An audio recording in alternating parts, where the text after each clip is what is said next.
Let me ask you something, and I want you to really think before you answer. Who is the funny one in your group?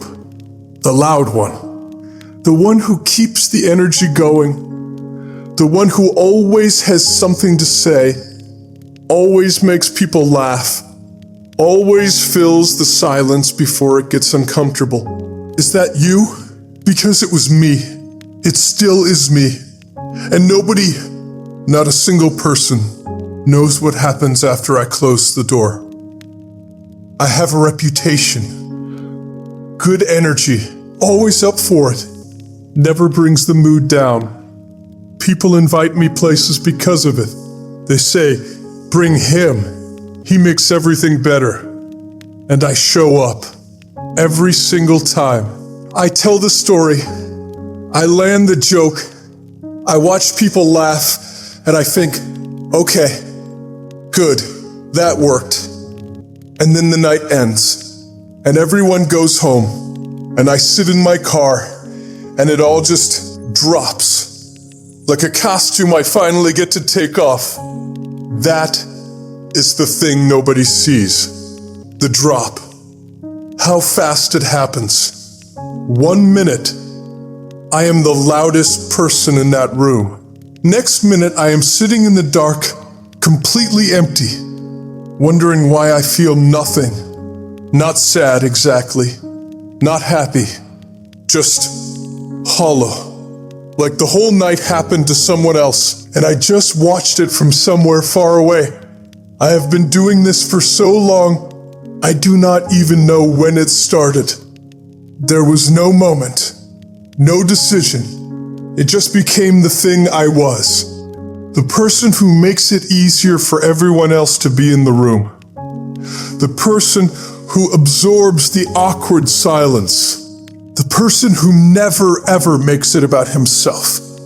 Because the one time I tried to make it about me, the energy shifted.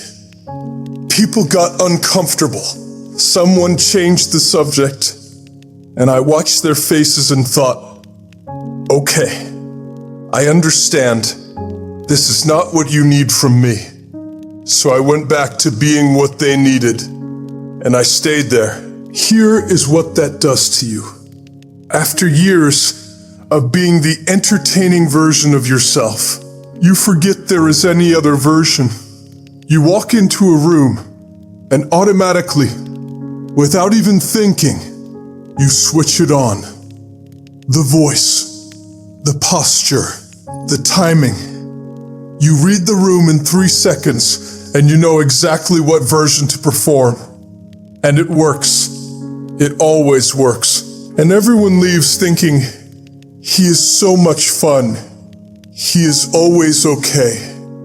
Nothing ever gets to him. And that is the part that makes me angry. Actually angry. Not at them, at myself. Because I built this so carefully. I made sure nobody could see past it. I made it so convincing, so consistent, that now, even when I want someone to ask how I am actually doing, they do not think to ask. Why would they? I am always fine. I am always on. I am always the one making sure everyone else is okay. Nobody looks at the person holding the room together and thinks, maybe he is falling apart. I went home after a night out a few weeks ago. Good night. Genuinely good. People I like. Conversations that felt real. Laughed until my face hurt. And I walked through my door, sat down, and just stared at the wall. Not thinking about anything specific. Not processing anything. Just sitting in the silence, where nothing is required of me. Where I do not have to be anything for anyone. And I thought, this is the most real I have felt all night. Not in the room full of people. Here, alone, in the quiet. And that scared me more than anything. If you are the funny one, the loud one, the one who holds the energy together while quietly falling apart, I just want you to know The version of you that nobody sees. That one is real too. The one sitting in the car after a good night feeling empty for no reason you can explain. That one counts too. Even if nobody asks about it. Even if nobody knows it exists. It is still real. Leave a comment. I want to ask you directly. When was the last time someone asked how you were actually doing and you told them the truth?